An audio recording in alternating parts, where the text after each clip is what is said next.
This is going to be my biggest challenge today. It's going to be the furthest that I've run in one go. And that in itself excites me, but it scares me at the same time. In these moments of putting one foot in front of the other, it's a new lesson. It's a new building block of the person that we truly want to be. So I can't wait to get started on this challenge. That one thing's for certain, we're going to keep showing up no matter what, pushing ourselves and doing what we set out to do. There is beauty in solitude.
What is going on, guys, and welcome back to my channel. It's been a minute since my last video, which was the Rob Burrow Leeds Marathon 2025, and it probably took me a good week of riding the highs and the emotions of that particular day to finally get back into routine. But it was a fantastic event. If you've not watched that video, I highly suggest that you do go back and watch that.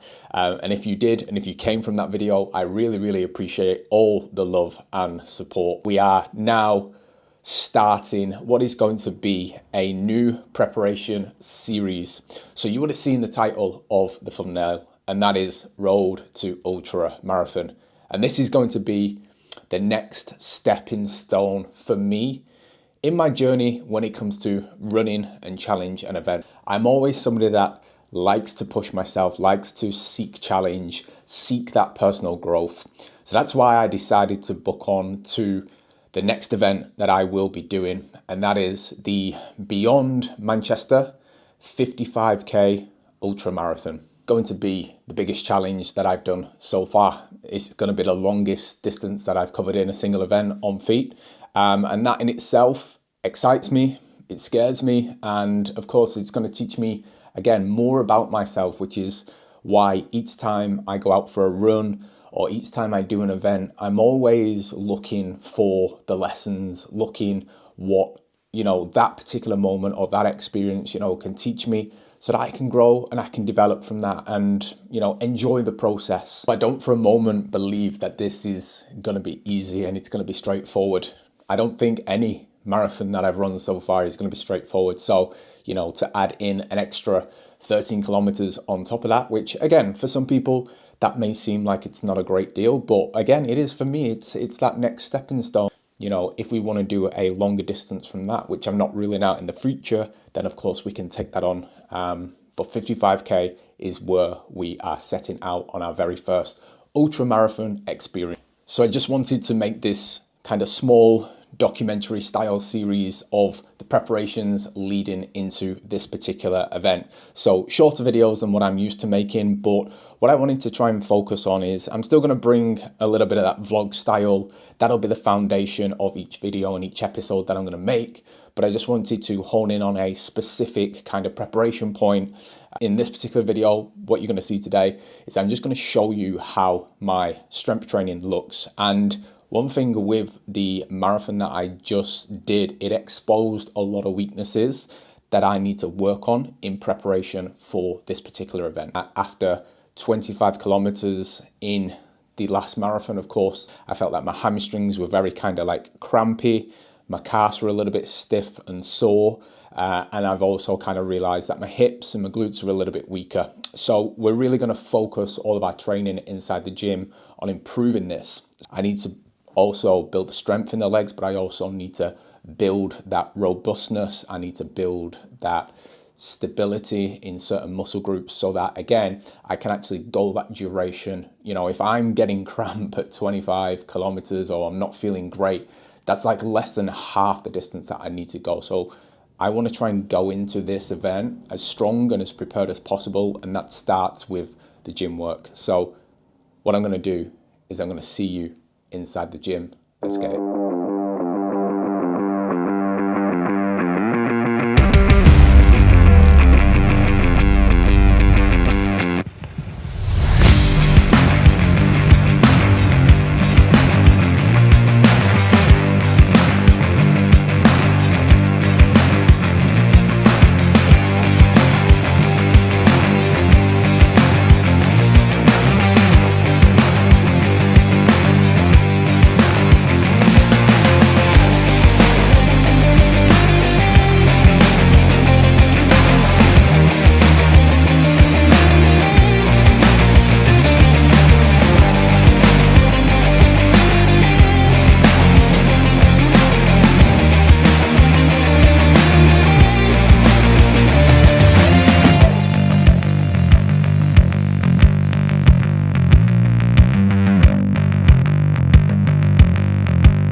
So guys, we just got done with today's workout, and you know what? I actually enjoyed that way of training. As I alluded to earlier in the video, I am now trying to build my training sessions around the weaknesses that I'm finding with, running, and I'm trying to strengthen the areas that need the most work so that I'm able to cover those longer distances now without getting the niggles, without getting the cramps and the aches and pains that go with obviously running at that longer distance. So that was a little bit of an insight into the kind of sessions that we're doing. That's like the second leg workout of the week. So I will also do more of a strength based and a compound based leg workout, and also throw in some single leg stuff at another point in the week. But I just wanted to show you how I'm training and the exercises that I am specifically doing right now to, again, work those weaknesses. So guys, the post-workout meal is going to be high protein, high carb, and some good micronutrients, which hopefully is going to taste epic. So first thing we've got is these protein flatbreads. So all this that I'm going to show you is just from Aldi. These essentially are 13 grams of protein per flatbread. So we're probably going to have 2 of these. Now, to put into these particular flatbreads, we are going to go with some 30-day matured thin cut beef steaks. So we're going to have 2 of those on 2 flatbreads. We're going to top that with some light mature cheddar cheese. And then to get in some micronutrients, we're going to have some shredded iceberg lettuce. And of course, we're going to have this very big and precarious cucumber as well. So nice, easy, quick meal. We're just going to chuck the steak into the pan. The rest are just going to be easy toppings. And yeah, I'll show you what that looks like as we're cooking it. And of course, once we get it onto the plate as well. I'm excited for this one. It's going to be good.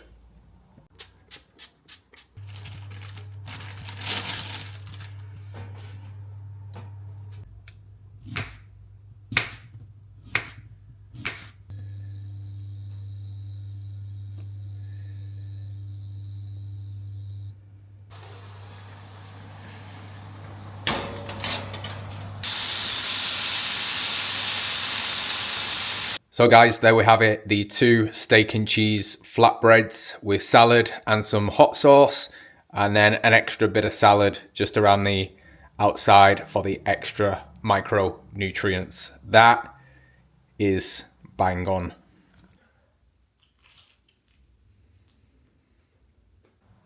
So guys, that meal, as you can see, got absolutely deleted. It was delicious, and I actually think it took me longer to eat it than what it did to cook and prepare it. Like, that was such an easy, convenient meal, and that's what I'm about. Like, I'm no master chef, but I love to eat good quality, nutritious food, and as long as it's like quick and convenient to cook, then I'm in my element, because that's what it's all about. That's what keeps you, on track with your goals as well. Like, we don't want to be making these crazy recipes that we see on TikTok and Instagram. Like, nobody got time for that, let's be honest. Just simple, gets the job done, nutritious, high protein, fresh. That's all you need when you want to perform, train and work at your best. And guys, we are a couple of hours in the future now. I have just finished with my work block. That was just a solid kind of 3 hours in the zone. Work was flowing nicely, and yeah, we boxed off a couple of really good client programs and of course some client messages and support. Now we're about to tuck into today's snack, which this is probably my new favorite. I'm not gonna lie, this is unreal. If you've not had one of these right now, one of these layered protein puddings, this is white chocolate and raspberry flavor from Aldi. Again, another great hit, 20 grams of protein. And if you can get hold of these, which you're very lucky if you can, these are the golden kiwis. Like, this combination right now for a snack is unbelievable. So that's what we're going to get tucked into.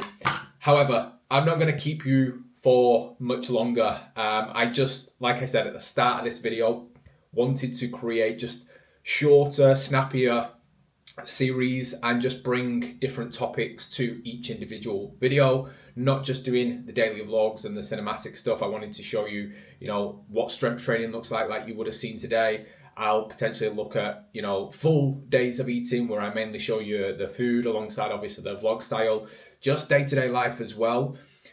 Of course, I'm going to bring you along for some of the runs that I do as well throughout this process, because again, it is essentially a running challenge, an event that I'm taking on. So yeah, we've got a good couple of weeks coming up for what we're about to do. I've actually got a couple of trips planned in mind as well, where I'll be continuing my training and of course, continuing to take you guys along as well. So if you have enjoyed this first episode of Road to Ultra, do me a massive favor, smash the like button, subscribe to the channel, because it really, really helps me out. For everybody that has been new to the channel recently, I really appreciate all your support, and I will see you in the next episode. Let's get it.